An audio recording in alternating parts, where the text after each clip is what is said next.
नमस्कार। कभी ये ख्याल आया है कि दिमाग में जो विचार अचानक से कौंध जाते हैं, वो आते कहाँ से हैं? क्या वो सच में हमारे अपने हैं?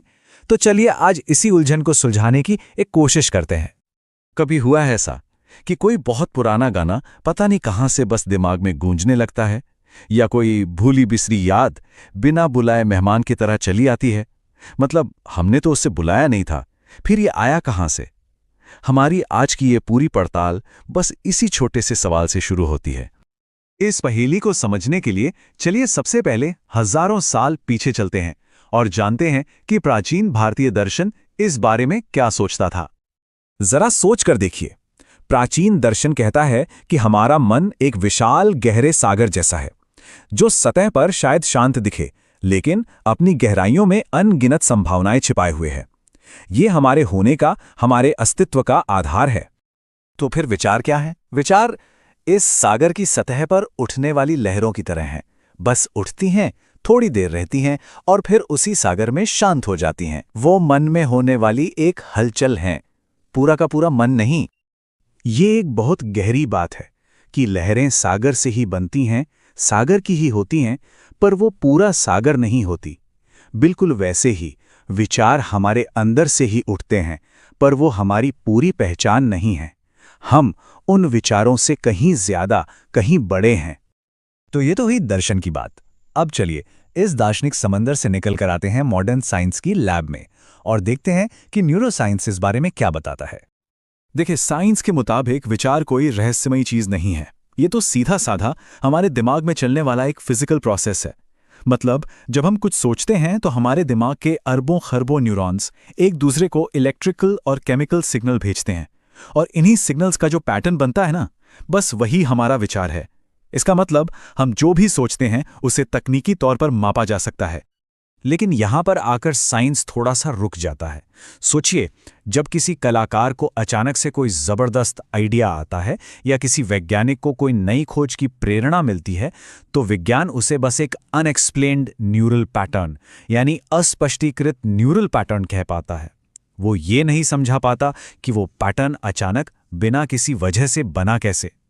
जबकि दर्शन इसे प्रेरणा कहता है, मानो चेतना की गहराइयों से कोई आवाज आई हो। तो अब सवाल ये है कि अगर विचार सिर्फ लहरें हैं या फिर केमिकल सिग्नल, तो हम क्या हैं?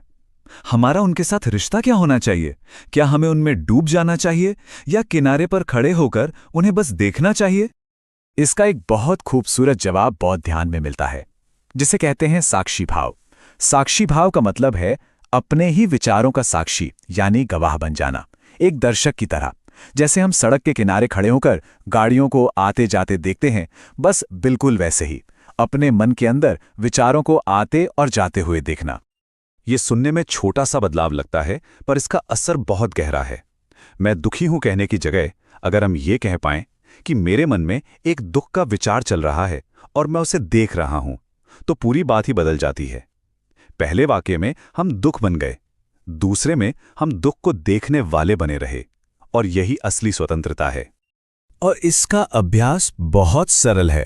बस विचार को आते हुए देखो, उसे अच्छा या बुरा, सही या गलत जज मत करो। बस स्वीकार करो कि हां, ये विचार आया है, और फिर उसे शांति से जाने दो, जैसे आसमान में बादल गुजर जाते हैं बिना आसमान को बदले।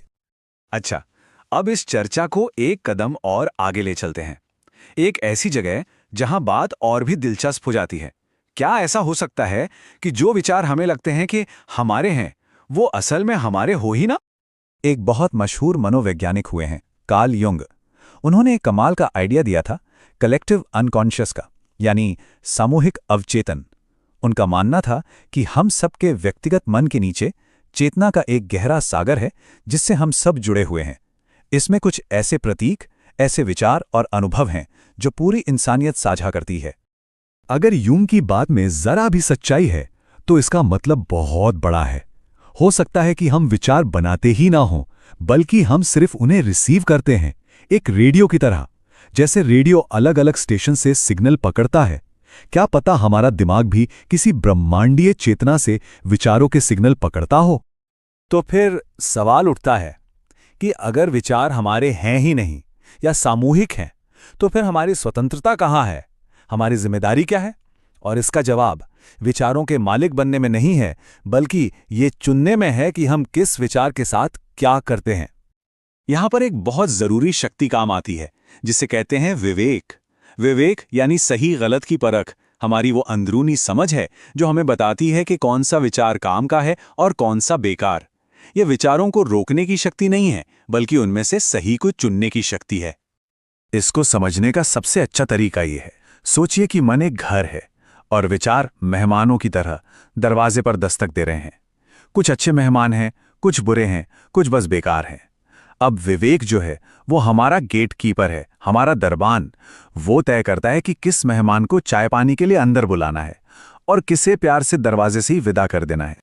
और यहीं वो पुरानी कहावत बिल्कुल सही बैठती है, जब तक हम विवेक का इस्तेमाल करते हैं तो मन एक बहुत अच्छे सेवक की तरह काम करता है। लेकिन जिस पल हम ये जागरूकता, ये साक्षी भाव खो देते हैं और मन को अपने ऊपर हावी होने देते हैं, तो वही मन एक बुरा मालिक बन जाता है। तो अब इस पूरी चर्चा के बाद हम पश्चिमी दर्शन के एक बहुत ही बुनियादी विचार को चुनौती दे सकते हैं। मशहूर दार्शनिक रेने डेकार्त ने कहा था, मैं सोचता हूं इसलिए मैं हूं। उनके लिए उनके होने का सबूत उनका सोचना था। लेकिन हमारी आज की पड़ताल इस बात को पलट देती है। अगर विचार हमारे हैं ही नहीं, तो शायद सच ये है, मैं हूं इसलिए विचार हैं। हमारा अस्तित्व हमारे विचारों पर निर्भर नहीं करता। और ये हमें एक आखिरी और शायद सबसे गहरे सवाल पर लाकर छोड़ देता है। अगर मन से सारे विचार हटा दिए जाएं, तो पीछे जो मैं बचता है वो आखिर है क्या? इस पर सोचा जा सकता है।